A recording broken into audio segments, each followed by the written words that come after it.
So, Feck.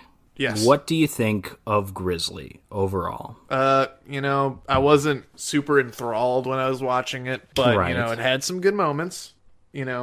Any horse decapitation is quality. That's great. I love the arm scene. Obviously I'm a huge Which Richard arm? Jekyll fan. The arm being severed or the bear Yes. arms that we get Both. here and there? Honestly, I like exactly. But the arm being severed was clearly one of the great scenes from this movie. Mm-hmm. I'm a huge Richard Jekyll fan, so I loved that. I did check to see if Andrew Prine was alive, and as of when we're recording this, he is. I did not check on Richard Jekyll. He may or may not be out there, so I don't know.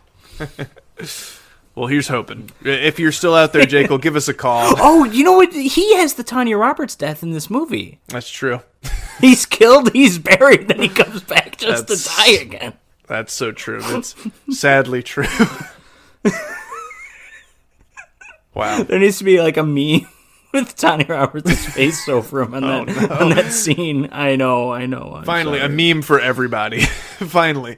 A meme everyone will get. The three people out there who are familiar enough with both Tanya Roberts' death Girdler's or the rolling in circumstances his surrounding grave.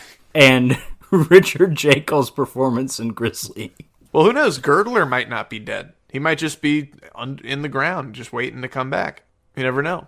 So I gotta say, my personal opinions on Grizzly. This is not the funny bad movie that I remember it being. No. It's too ambitious a movie to be like awful. I mean, if nothing else, they used a real bear. Yeah, that's true. That's something. Skill / talent / it's no, I'm not even going to say recklessness because again, having watched that featurette, they had like electrified fences around. They knew what they were doing with this bear. This is not an Italian film where someone in zombie makeup fights a shark. This is not that. They knew what they were doing. So I mean, there's a genuine amount of like skill, talent, care, and sometimes with movies like this, like you wonder which came first. Did they know someone who had a bear, or did they want to make a movie about a bear?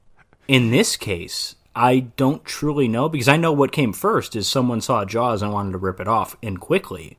Yeah. And then I don't know if they looked up in their phone book, animal owners, and they got to a bear. They could have easily gone tiger, but bear was just, alphabetically it's first. Yeah, it makes sense. But I appreciate the use of a real bear. Mm-hmm. I appreciate some of the attack scenes.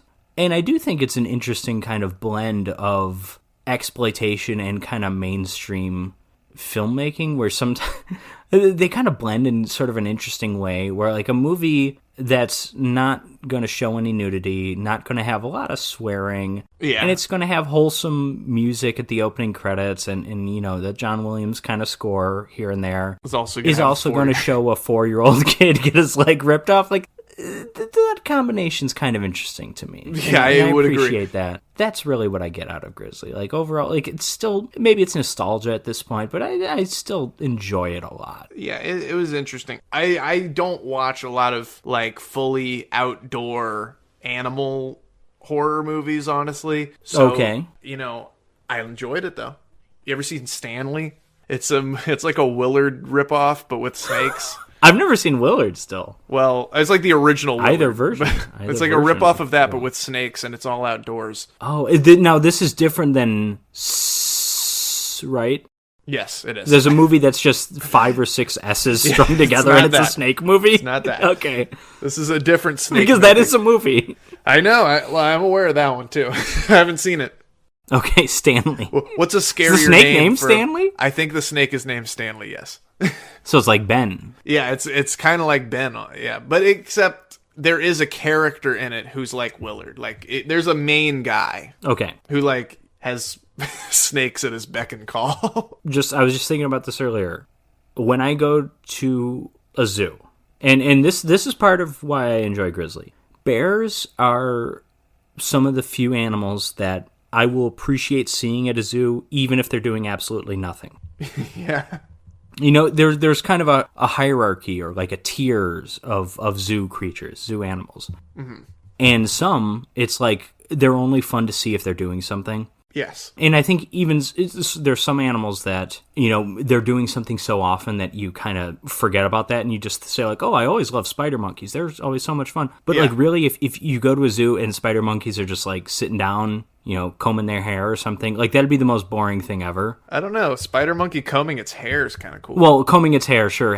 Spider monkey drinking coffee is going to get them, jumping up and down. But if you go to the zoo and see a spider monkey just sitting down, just grooming another spider monkey for girdlers or whatever in their fur. Yeah. It's going to not be exciting because there's nothing that awesome inherently about a spider monkey. What makes them awesome is what they do, how they swing around and stuff. Yeah. And bears to me are really the, I don't need to see a bear doing something. They're such impressive creatures to look at, just how big they are, how fluffy, how much you'll want to hug them.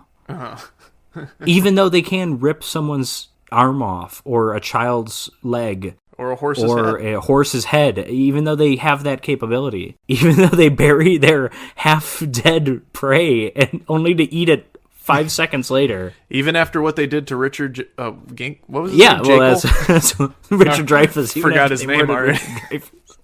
But you're a big fan of his. A huge fan of Richard Jekyll. Don't get me wrong. If they're doing something when you're at the zoo, awesome. Even better. There's one time I went to a zoo and a Kodiak bear was standing on its two legs for like a good 30 seconds, just kind of like looking at us. And it was the coolest thing ever.